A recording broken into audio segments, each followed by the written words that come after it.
Tamil Nadu CM Vijay Trisha relation గురించి కొంతకాలంగా rumours వస్తున్నాయి.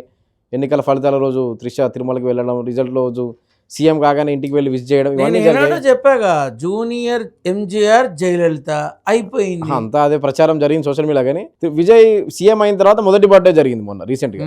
చాలా మంది సినిమా సెలబ్రిటీలు, రాజకీయ ప్రముఖులు, ఆఖరికి స్టాలిన్ మాజీ సీఎం కూడా విజిట్ చేశారు. త్రిష విజిట్ చేస్తుంది. ఎందుకంటే లాస్ట్ ఇయర్ విజయ్ బర్త్డేకి త్రిష విజిట్ చేయడం కానీ, పోస్టులు పెట్టడం కానీ ఇవన్నీ వైరల్గా మారాయి అప్పుడు. కానీ త్రిష విజిట్ చేయలేదు. తర్వాత విజయ్ సినీ హీరో, ఇప్పుడు సీఎం. త్రిషకి తెలీదా? అండ్ ఇంకొకటి, వీళ్ళందరికీ తెలుసా? చెప్పారో చెప్పలేదో? వాళ్ళు మాట్లాడుకున్నారేమోనయ్యా. తర్వాత పోస్ట్ చేసింది మళ్ళీ. వాళ్ళు మాట్లాడుకోకుండా ఉంటారా? అరే తిరుమలకు వెళ్ళి నేరుగా విజయ్ దగ్గరకు వచ్చింది త్రిష. తెలిసావదా జనానికి? ఇప్పుడు ఒక కంటెంట్ కావాలి, ఫ్రెష్గా కావాలి, పెట్టు ఏదో ఒకటి అన్నట్టుగా మారారు తప్ప నిజాలు ఎంతమందికి తెలుసు? కొంచెం ఆలోచించాలి కదా. ఇప్పుడు సినీ హీరోగా చేసిన బర్త్డే వేరు, ఇవాళ సీఎం. చాలామంది ఉంటారు, చాలా పెద్ద వాళ్ళు ఉంటారు అనే సంగతి త్రిషకి తెలీదా? అయినా నైట్ 12 o'clock లోపల వాళ్ళు ఫోన్ చేసుకుని విష్ చేసుకోకుండా ఉంటారా? ఇప్పుడు ఇలాంటివి వేస్ట్ టాపిక్లు మాట్లాడకూడదు.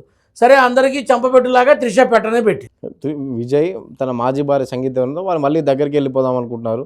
మనస్పర్ధలు లేకుండా, అంటే మనస్పర్ధలు తొలగిపోయాయి, అందుకే త్రిష సైడ్ అయిపోతుంది. ఆమె వెళితే మాత్రం తప్పేంటి? సపోజ్ అనుకుందాం, విజయ్ తన భార్య ఎవరైతే ఎన్నికల ముందు కొంతమంది మాటలకి, కొంతమంది దాన్ని ఇన్ఫ్లుయెన్స్ చేయబట్టి ఈ కోర్ట్ అని, ఆ డైవర్స్ అని, ఇదని అదని నానా రచ్చ చేసి విజయ్ని రోడ్డు మీదకి లాగాడు. ఎక్కడన్నా విజయ్ రియాక్ట్ అయ్యాడా? ఎక్కడా గాల. తన పని తాను చేసుకుంటూ వెళ్ళాడు. ఎప్పుడైతే ఈ స్థానం దక్కిందో అప్పుడు ఎవరైతే ఇన్ఫ్లుయెన్స్ చేశారో వాళ్ళందరినీ పక్కన పెట్టి కామైపోయింది వాళ్ళ భార్య. ఆ అమ్మాయి కామైపోయి నెమ్మదిగా మధ్యవర్తుల ద్వారా మళ్ళీ తన ప్రయత్నం తను మొదలుపెట్టింది. ఇప్పుడు భర్త భార్య దగ్గరికి వెళ్తే ఏం తప్పు? అలాగే లవర్తో మాట్లాడితే తప్పే ఉంది? విళదుంపదగా ఒక ఆడది 10 మందితో మాట్లాడింది, 10 మంది దగ్గరకు వెళ్ళింది, 10 మందితో కలిసి రొమాన్స్ చేసింది అంటే వ్యభిచారి అంటారు. ఒక మగవాడు 10 మంది ఆడవాళ్ళతో తిరిగితే మగాడ్రా బుజ్జి అంటారు. మరి సినిమాల్లో చేసేదాన్ని ఏమంటారు? సినిమాల్లో ఆన్ స్క్రీన్ యావత్ ప్రపంచము చూసేలాగా వాళ్ళు చేసేదాన్ని ఏమంటారు? అరే వాళ్ళు ఏదో చస్తున్నారు, చావనివ్వండి. ఎందుకు ప్రతిదానికి మాట్లాడడం? త్రిష విజయ్ వాళ్ళ కాంబినేషన్ సూపర్ హిట్ కాంబినేషన్. సినిమాలు సూపర్. ఏ సినిమా అన్నా చూడు, వాళ్ళ మధ్య అండర్స్టాండింగ్స్ ఉండవా? అరే సుప్రీంకోర్టే చెప్పింది, ఒక మగ ఒక ఆడకి సంబంధించి మనఃపూర్వకంగా ఇష్టపూర్వకంగా కలిసి ఉండాలి అనుకుంటే ఉండొచ్చు, పెళ్ళి అవసరం లేదు. ఎవరికి ఎలా కావాలంటే అలా బ్రతికే హక్కు ఉంది అని చెప్పారు. వాళ్ళ పుణ్యవాణి చక్కగా కోలివింగ్ హాస్టల్స్ కూడా వచ్చినాయి, అవి కూడా వచ్చేసినాయి యావత్ భారతావనిలో. ఇక బయట ఎక్కడున్నా నాకు తెలియదు, నాకు అనవసరం. కానీ భర్త భార్య దగ్గరికి వెళ్ళటంలో తప్పు లేదు, హీరోయిన్తో మాట్లాడడంలో తప్పు లేదు. అది అదే, ఇది ఇదే.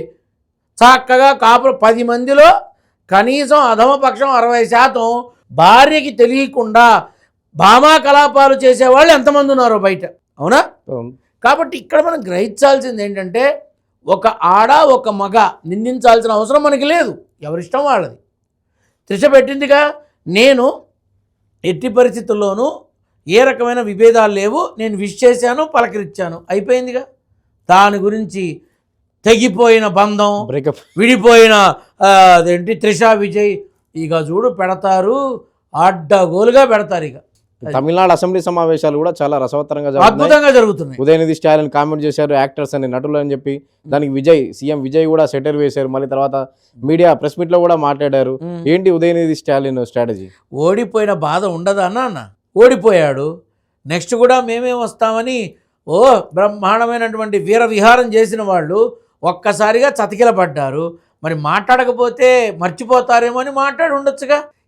ఇప్పుడు అసెంబ్లీలో ఇవన్నీ కామనే. కానీ ఇవాళ యావత్ ప్రపంచంలో నాకు అనవసరం, యావత్ భారతావనిలో ఒక సీఎం ఎలా ఉండాలి, ఒక సీఎం ఏం చేయాలి, ఒక సీఎం ఏ విధమైన జీవిత గమనంలో బ్రతకాలి, ఒక సీఎం ప్రజల పట్ల ఎలా ఉండాలి, ఒక సీఎం తన పార్టీ వ్యక్తుల పట్ల ఎలా ఉండాలో విజయ్ చక్కగా చేసి చూపిస్తున్నాడు. దయచేసి అందరూ ఫాలో అయితే బాగుంటుంది.